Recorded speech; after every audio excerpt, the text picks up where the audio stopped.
Welcome to This Week in South Carolina. I'm Gavin Jackson. This week, we continue our look at election 2026, and there have been major developments in the governor's race since our post-Labor Day show, including on the Republican side, a running mate announcement, a major endorsement, ad buys, robust fundraising, candidate forums, and 3 of the 5 candidates alternating among the top spots in polling, which continues to find a plurality of voters remain undecided. And as of the end of February, with just over 3 months until the June 9th primary, President Donald Trump has not endorsed any of the 5. On the Democratic side, a second candidate has entered the race, with the official 2-week filing period for all candidates opening March 16th. I talked with AP national politics reporter Meg Kinnard on the latest. But first, we have a brief update on developments from the gubernatorial campaign trail, along with some insight from Winthrop University political science professor Dr. Scott Huffman, starting off with the impact of Governor Henry McMaster's endorsement of his Lieutenant Governor Pamela Evette. Well, we did a poll a while back when we were just testing name recognition, and an overwhelming majority of Republicans said an endorsement from Trump would carry a whole lot of weight. Well, McMaster, of course, is a favorite of Trump. He was the first statewide elected official to endorse Trump the first time around. And of course, we know how Trump helped him become governor. So we're not sure if we can say an endorsement from McMaster is almost as good, a silver compared to a gold for Evette, and if it's a first step to an endorsement from Trump, but it means a lot. And so the polling that we're going to see after that endorsement is going to tell us how much weight McMaster carries among the potential voters. But ladies and gentlemen, it is a thrill for me and for Peggy to be here to urge you. We want to endorse Pam for our next governor, urge you to get behind her. Be sure we have to keep winning. South Carolina has been winning. We need to keep winning with Pamela Evette as our next governor. Thank you.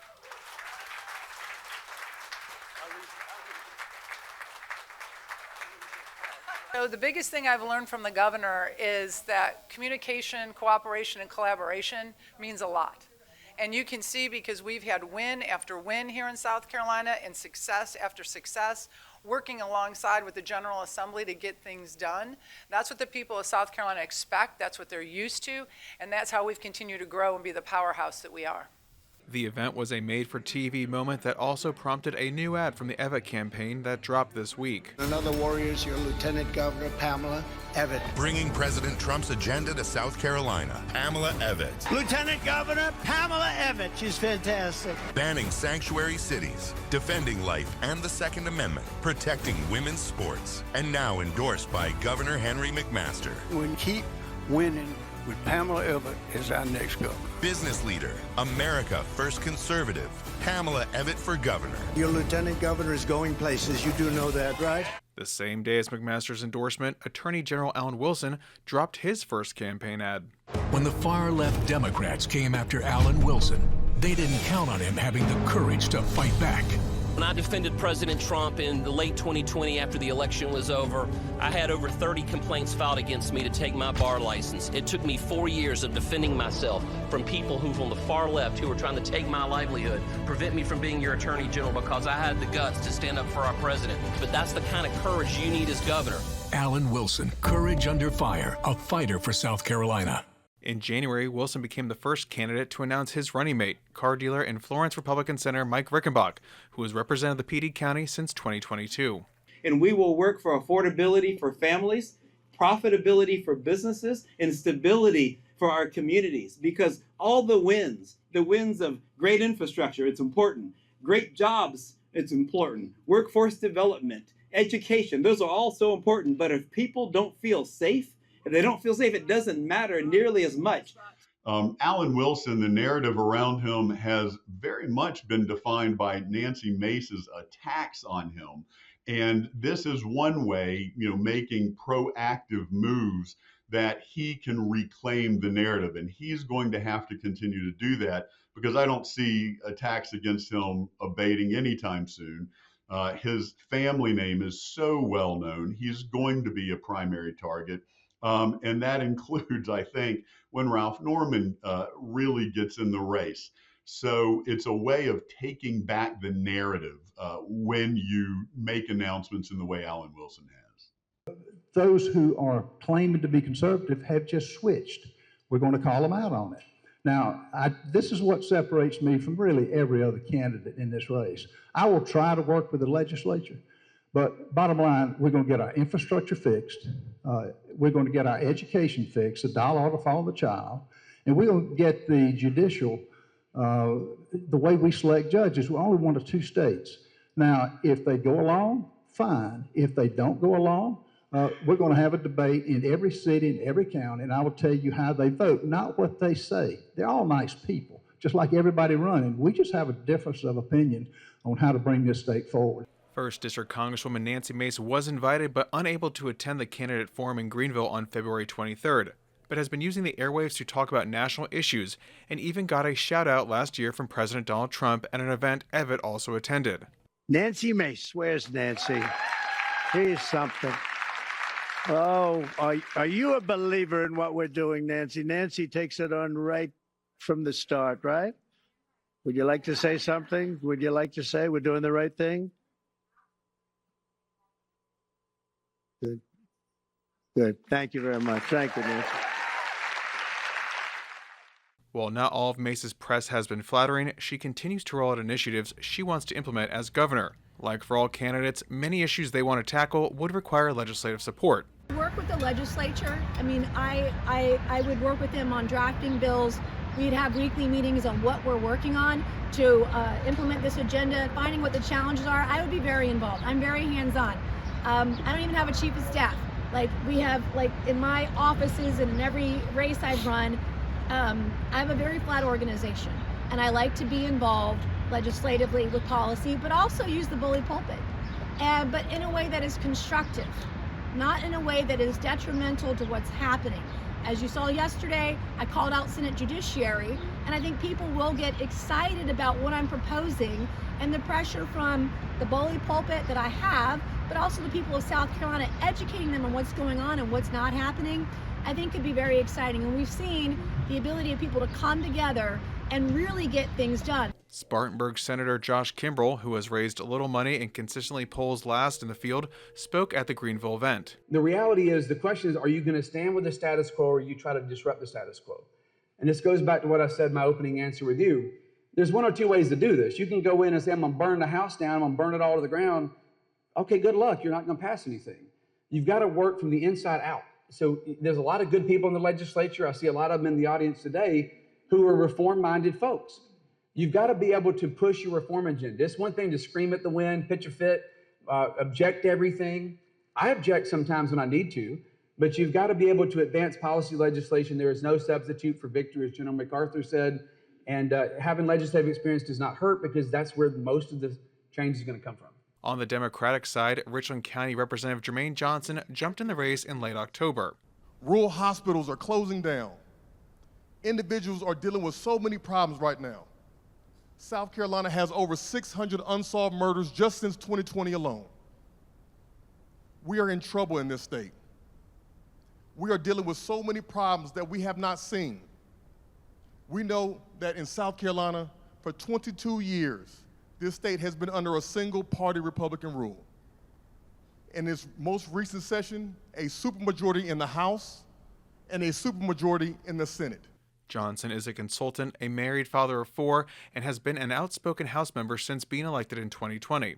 He also delivered the Democratic message in response to Governor McMaster's final State of the State address in January. Mullins McLeod, a Charleston lawyer, declared his candidacy in August with a focus on cleaning up Columbia. He faces calls from the party to drop out following his disorderly conduct arrest last May, something his lawyer has called a mental health episode. Charleston Police dashcam footage of the incident shows McLeod incoherently rambling, making accusations, using vulgar words and threats against state and federal lawmakers.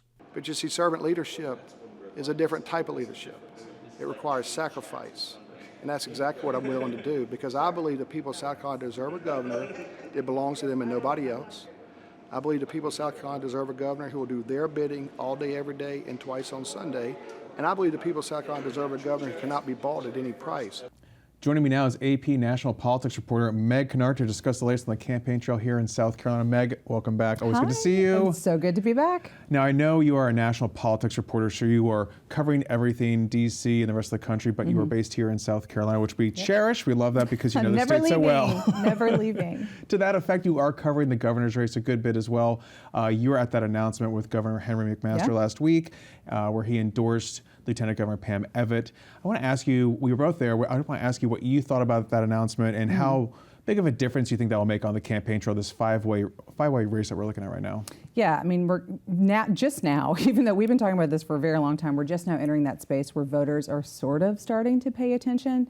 And so for the Lieutenant Governor to be getting this endorsement from McMaster, it's really only second to the President Donald Trump endorsement that they're all competing for. And so for the Lieutenant Governor, this is an opportunity for her to say, okay, so we all know how closely the governor and the president are aligned. Now the governor's with me. Just kind of leave that there and let people deduce from that what they want to in terms of maybe she'll get that presidential endorsement. We have no idea if that's going to happen, if he'll endorse anybody or whom, but at least for Lieutenant Governor, this is a moment where she gets some momentum. She gets to continue what she's already been doing, which is showing a lot of imagery of herself with the governor and President Donald Trump, all three together, and just letting voters draw their own conclusions from that support. But she does officially have the governor's support, and so that gives her a boost. Filing is still not even happening yet. We're not quite there. March 16th. Right, we're still early, but at least for now, that gives her a moment to kind of plant that flag and say, all right, I've got a heavyweight behind me in this race that has been very competitive, and it's only going to get noisier. And Pam Evatt announced back in July, when a lot of folks were announcing last summer, it was interesting that the governor didn't maybe come out immediately in support of her. I mean, it was kind of always a foregone conclusion, in my opinion, because the man picked her twice to be his running mate. You don't not support someone. Of course, he has ties to other people in the field, but, you know, it's kind of hand in glove there. And so that's something we heard from the governor a lot. I mean, you know, when people would repeatedly ask him, like, are you going to support her? Whom else would you support? He's like, I picked her twice as my running mate, you know, and she referenced that, as we heard. And so we kind of felt like this might be coming. And certainly if he weren't going to support her, then why did he choose her as his running mate for the first time they could ever actually be running mates on that ticket back in 2018? And then when he ran for a second term. So we kind of figured that this was coming. But in a governor's race that, at least on the Republican side, has been kind of like, there have been a lot of attacks and some personality conflicts that have kind of propelled the news cycles around the coverage of that. For there to be something substantive, we're starting to see those moves with Alan Wilson picking a running mate, with Pam Evatt getting this endorsement from the governor. And so, you know, maybe we're getting now into a little bit more substantive coverage there. Yeah, and those policy rollouts, you know, are always so interesting at the same time, because we know that the governor doesn't have too much control over what happens in the state themselves. Right. I did like your McMaster, almost full impression right there. But to that end, Meg, you're talking about President Donald Trump and his critical endorsement. We have seen him endorse Senator Lindsey Graham, who's up for re-election this year, and most recently, Cody Simpson, who used to work for the governor, get endorsed for his Ag Commission bid that he just announced this week too. So we know that the president is here playing in some South Carolina politics, which makes me wonder the timing of that endorsement, and then also just how defining of an endorsement that will be. Because I'm thinking back to, you know, the Sarah Palin, you know, endorsement of Nikki Haley in 2010, how that just blew the field out. You were covering that, you know that. So it seems like that's always a big thing in South Carolina politics, is who are these national figures endorsing and what that means down ballot. Absolutely. They've all been trying to tie themselves to President Donald Trump and talking about how electing XYZ candidate as governor here would continue the Trump policies in South Carolina. And we've been hearing that throughout all of the GOP primary. The timing of it is something interesting, and for those of us who've covered President Trump for a long time, we know that he picks his spots, and he also likes for there to be that protracted waiting game when his endorsement is still in the offing and we haven't gotten that Truth Social push telling us exactly what's going on, because that's inevitably how it always happens. It's not like there's a big event and it's a surprise. Like we get it telegraphed beforehand. And so with the primary not happening until later this summer, I think that we're going to see a bit of a drag out in terms of exactly who's going to get it. Certainly, there's a lot of theories as to, like I was just talking about, McMaster, does Trump follow thereafter? But we also know that President Donald Trump doesn't like for there to be expectations placed on him. And so just because someone has done something and he's allied with that person, he still gets the attention on him if he doesn't give it quite yet. And to that effect, too, I mean, you're talking about the governor being in his ear a bit, being so close with him, being one of the first early endorsers of Trump back in 2016. We also know that Senator Lindsey Graham is very close to the president, too. And there's a lot going on now in the world in terms of international conflicts and entanglements that we find ourselves in, especially with what's going on in Iran and what we saw in Venezuela earlier this year.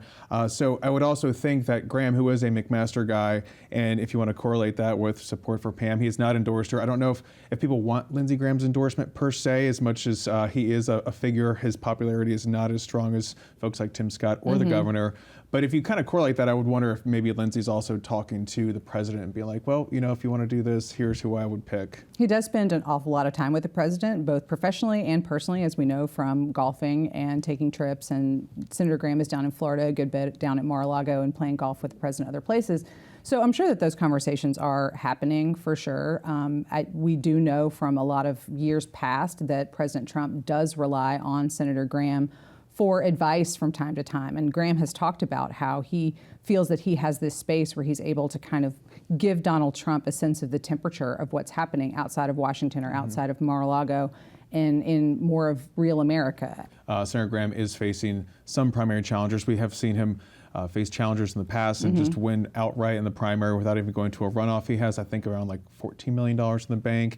He was in the Oval Office the other day talking about immigration issues, and then that news clip on Fox became a campaign ad there in that week. I saw it. I was like, didn't that just happen on Monday? I mean, we're seeing that Graham machine kind of come full bear right now. So I'm wondering what you think about the Senate race and how much you're paying attention. If Senator Graham is that worried about possibly being, you know, primaried or into a runoff with someone else. I don't think that Senator Graham or his outfit are worried. I do think that they are going to be cautious and be smart. He's been doing politics for a long time, as have the people on his team.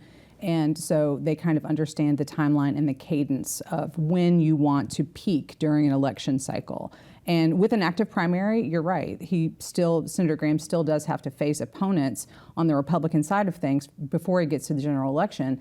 And so getting through those moments and continuing to, from the political strategist point of view, stay on message, but also be able to, from the senator point of view, adapt to what's happening on the international scale where Senator Graham remains very involved. That's some of his main issues involve global strategy. So kind of putting all of those things together is something that they're always going to have to consider. But I've covered Lindsey Graham for a long time. So have you. We know that in an election year, when he is facing re-election, we tend to see a lot more of the red meat Lindsey Graham come out, particularly when it comes to foreign policy, global strategy. With all the international conflicts that are happening right now, we are going to hear a lot more from Lindsey Graham advocating for himself by way of advocating for Trump administration policies on that scale. And I bet we're going to see a lot more of that coming into more TV and digital ads too. Which can also hurt him in some ways too, because people say he's focusing too much time in these international conflicts instead of back home in South Carolina. That's exactly what Republicans have been saying about President Donald Trump, even in recent polling. So that is another place where they have to kind of wade through it. To which he's also brought home a lot of money too, in terms of earmarks too, which people have problems with as well. But you know, it's one thing or the other. Always a double-edged sword. But Meg, let's go back to the governor's race. When we're looking at polling, it's kind of been wide open. There's been scant polling here and there where you have Lieutenant Governor Pam Evett, Attorney General Alan Wilson, and 1st District Congresswoman Nancy Mace, all kind of jostling between that first position, but in the top three pretty much. Then you have Congressman Ralph Norman, and then also State Senator Josh Kimbrell, who are always kind of in the 4th and 5th place standings there. So I'm wondering, but then there's like 30% undecided. Undecided still wins every time. Still beating everyone in that field. And I'm wondering, you know, from what you've seen before, how that shakes out. I mean, I think we're talking about, you know, spending money on ads. We saw Attorney General Alan Wilson drop his first ad, which came the same day as that endorsement from McMaster for Evett. So we're seeing that kind of play out. Right. I'm wondering just how they need to break through. What's going to happen? We have debates coming up soon. People are starting to pay attention more, I'm guessing. So what needs to happen for those 30% undecided voters to get off the sidelines and get engaged? And like we were just talking about, these primary campaigns particularly are all about moments. And so being able to leverage a moment when it comes your way, or a bad moment that comes for one of your opponents, and trying to figure out how to boost yourself off of that. You can't predict what those moments are all of the time. Sometimes they come by way of endorsements. So whenever, if we do see that President Donald Trump endorsement, that will mark a major moment. We also know he likes to pick winners. And so it's rare that he wades into a super close race. So that's part of why I don't think that we're going to see that right now, given where the public opinion polling is. But with these debates, that'll be an opportunity for the candidates to really draw any lines of contrast that they can. We've talked before about how the policy rollouts we see from a lot of these Republicans are very similar. And even a lot of the other non-policy releases that they put out are pretty much saying the same thing a lot of times. And so maybe in debates, they'll have a chance to really show voters, okay, here's what's different about me. Here's the kind of experience that I singularly bring to the table here. And then I think it is really just going to be a long road ahead. So buckle up, because we got a lot of time left. Yeah, and to that end, too, we're seeing some differentiation already happening in terms of running mates, too. You mentioned that with Attorney General Alan Wilson picking State Senator Mike Rickenbacker Florence as his running mate. That was early on. Haven't seen anything much from the Evett camp yet, but there's a lot of whispers. We're not going to speculate here. We're going to wait. But I'm also wondering, too, for her, you know, she's been on the McMaster team for so long, if she's really trying to earn this on her own versus declaring before the primary. There's a lot of strategery, if we can use that word. Yeah, of course we can. Of course we can. So it's going to be fun to see how that plays out. But what do you make of Attorney General Alan Wilson already kind of coming out of the gate early in January with that decision to announce a running mate? And previously, when I've covered campaigns that make a move just like that, aside from perhaps the McMaster campaign, since when he was running, like we talked about in 2018, that was the first time that the ticket was really a thing here in South Carolina. But in other campaigns, in other gubernatorial campaigns or presidential campaigns, oftentimes when you see someone putting forth a running mate very early, they're looking for one of those moments, those bumps, those attention-grabbing situations where they can say, I'm already thinking about the ways that I would govern in this situation, and this is the person that I would like on my team. And also, by the way, maybe they represent a different geography in the state or a different constituency that I can add up to mine and then hopefully boost myself in the eyes of voters writ large.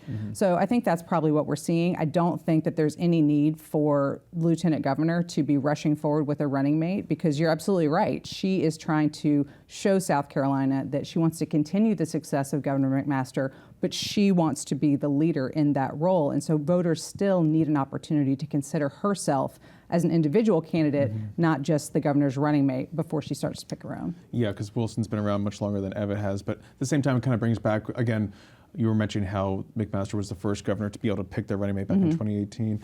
And then something we saw with Nikki Haley and McMaster, right? When McMaster didn't make that runoff back in 2010, and he immediately turned around and endorsed Nikki Haley, then he became her running mate eventually, her lieutenant governor.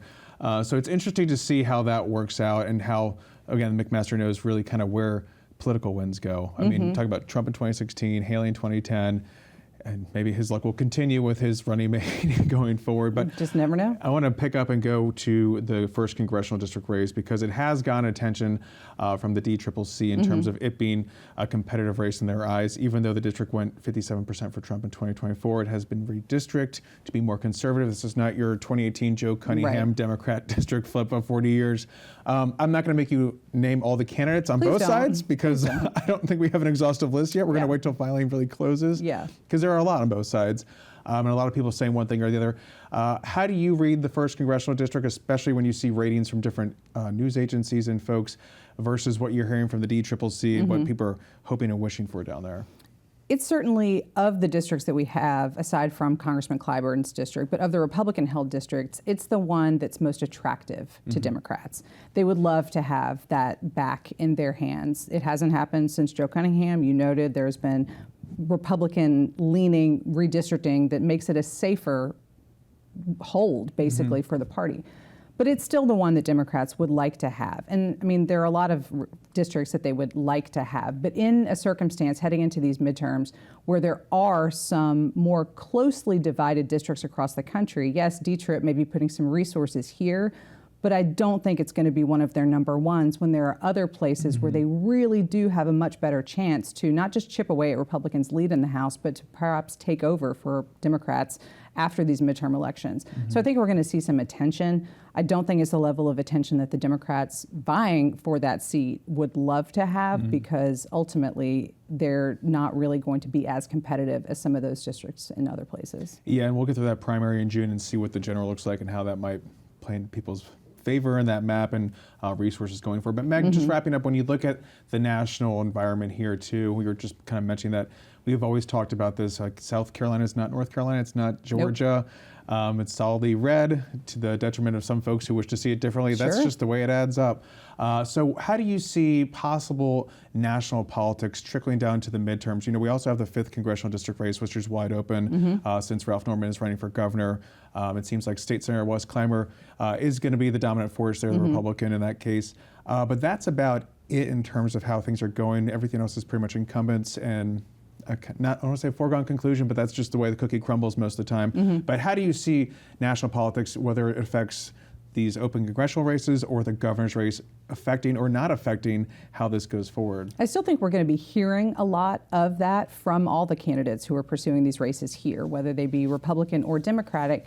I would imagine, especially from the Democrats, you will hear in their campaign stump speeches and messaging the consternation with the level of what they would characterize as inaction on the behalf of Congress right now. It has been closely divided. There have been a lot of long debates. There have been several shutdowns since there was a recent... Since DHS there was, is still not funded. as we speak. So I think that's what you're going to hear a lot of from Democrats blaming Republicans for those situations. And on the behalf of Republicans, their argument is going to be, well, if you would like to avoid some of this intransigence in the House, then give us a bigger majority. Not necessarily going to really matter in terms of South Carolina, since those seats are currently held by Republicans. But that doesn't mean we're not going to hear about it in terms of send me back to Washington or send me to Washington and show that there is more of a Republican mandate. And also, if we're able to keep control of Congress, that will enable us as a body to further enact policies that Donald Trump wants to bring down to them from the White House. And so that'll be certainly some of the arguments that we're hearing.